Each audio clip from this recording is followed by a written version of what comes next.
This is a video for Math 105, and I will be working through group sheet for section 1.2. You can get a blank copy of this worksheet on the modules in week 1, and please, kind of work through it first and then come and look at this if you need to see how I would solve it. Okay, so let's start with problem A. So what values of x satisfy the following equation? Well, this is a fairly standard linear equation. You just have to isolate the x, make it x equal, and then on the other side, something that's not x. So we need to do the same thing to both sides. Collect x's on the same side, so let's do that by subtracting 3x from both sides. Then the left-hand side just becomes 10, and the right-hand side becomes 5x minus 3x is 2x minus 8. And then let's add 8 to both sides. And the left-hand side becomes 18, and the right-hand side becomes 2x. And now let's divide both sides by 2. Then I'll get 9 equals x. Should have the equals down here, I guess. Okay, so that should be the solution. We should probably, plug it in to check. So let's check.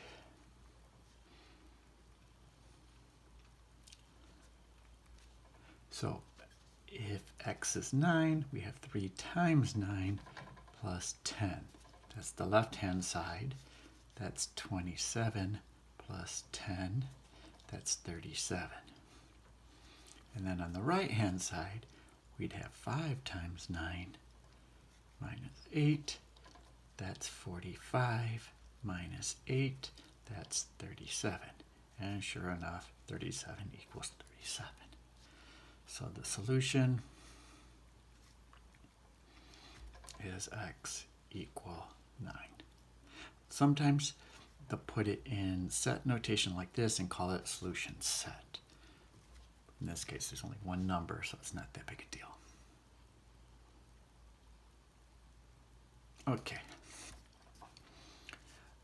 That's pretty straightforward. Hopefully makes sense. Let's now move on to problem B. Problem B, put this up to the top, is it's rational, but there's no x's in the denominator, so it's not that big a deal. But we get x plus 2 all over 4 minus x minus 1 all over 3 equals 2.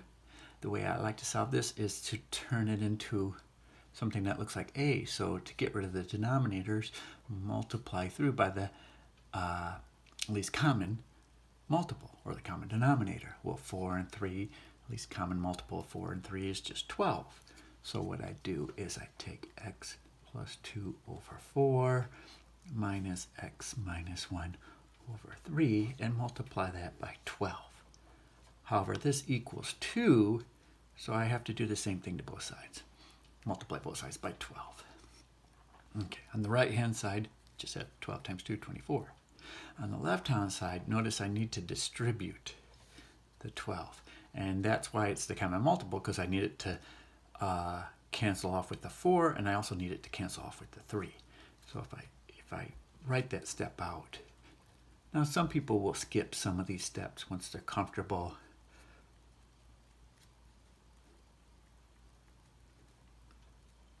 with it. Okay, so 12 divided by 4 is 3, so I've got 3 times x plus 2. And negative 12 divided by 3 is negative 4. And that all equals 24. Now I've got a linear equation. I need to expand this out using the distributive property first. So 3 times x is 3x. 3 times 2 is 6. Negative 4 times x is negative 4x. Negative 4 times negative 1 is positive 4. That equals 24. I've got common terms here. 3x minus 4x is negative x. 6 and 4 is 10. Negative x plus 10 equals 24. Subtract 10 from both sides. Negative x equals 14. And then multiply or divide both sides by negative 1. And you'll get x equals minus 14. That, again, should be the solution. Just to be sure, let's check. So the one side is 2. So we just need to plug negative 14 into the left-hand side and make sure we get 2. So it would be negative 14 plus 2 over 4 minus negative 14 minus 1 over 3. We hope this equals 2. Well, let's simplify. Negative 14 plus 2 is negative 12 over 4. And negative 14 minus 1 is negative 15. So minus a negative 15 over 3. Negative 12 over 4 is negative 3. The opposite of negative 15 over 3 is positive 15 over 3, which is 5. And negative 3 plus 5 is 2. Checks out. So that means this is the solution set. It's just a single number, x equals 14. So sometimes, again, if you're thinking of a set, I like to write it like that. Okay, on to part C. Part C really is a rational equation because notice there's an x in the denominators. So when that's the case, we need this sort of first question. What values cannot be used to evaluate? Because when you have an x in your denominator, there's going to be values of x that make the denominator 0. And we're not in a position to divide by 0. So let's see. X minus 3, x minus 3. Notice this x in the numerator, that's fine. It's the denominators we have to worry about. So whenever x minus 3 equals 0, that's the x we can't use. So x minus 3 equals 0, that's when x equals 3. So for us, we cannot use x equal 3. Another way to say that is, in this solution, x cannot equal 3. Right? Okay, so now let's try to solve it. So x over x minus 3 equals 3 over x minus 3 plus 9. I like to clear the fractions. So just like we did in part B, we multiply both sides of the equation by the common denominator. Here the denominators are the same, so we just got to multiply both sides by x minus 3.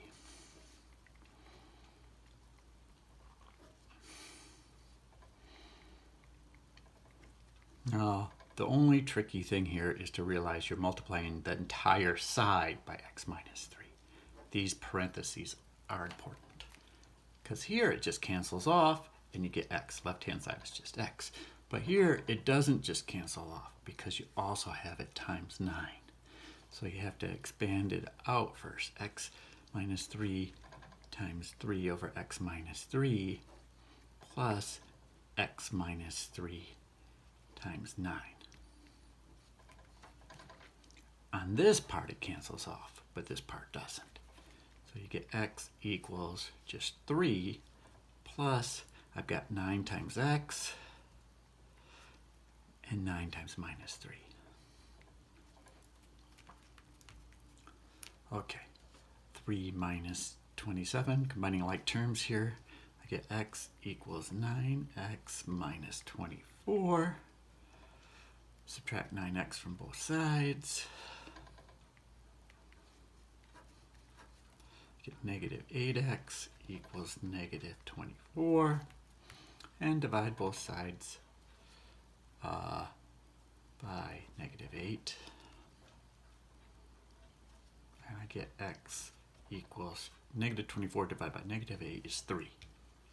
So I'm tempted in saying the solution is x equals 3. But be careful, x cannot be 3. So this is sort of the possible solution candidates. But we can't use that because that would make us divide by 0. Therefore, this equation has no solution.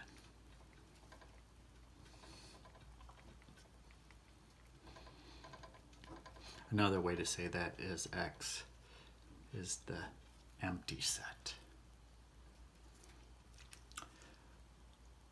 Okay, that's